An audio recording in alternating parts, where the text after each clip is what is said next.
A lot of places are starting to experiment with electric bus technologies. Some places like Vancouver, Brampton and York Region in the community of Newmarket there are involved in pilot projects where they're testing electric buses on certain routes. Edmonton has ordered a fleet of 25 new electric buses that will be delivered over the next year, and Montreal is committed to going fossil fuel free in its public transit fleet within the next decade or so as well. But for all the other transit agencies in Canada, both big and small, it's still a little early in terms of their adoption. They want to see what's happening elsewhere. They want to deal with the high price point.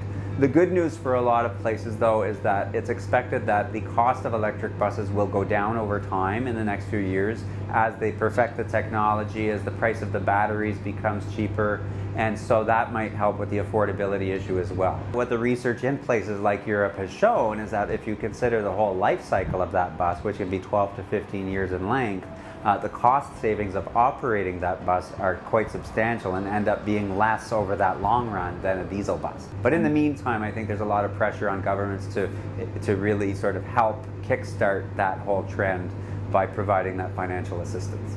It'll help the federal government and the provincial governments reduce greenhouse gases, so it's a worthy public investment.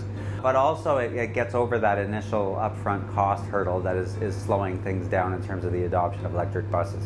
I think there's a lot of interest in the buses out there, but it's simply the financial cost that can be an issue. Canada is warming much more quickly than a number of other parts of the world. I think that puts a further impetus on us to adopt sustainable transportation technology, so I think we'll see it happen.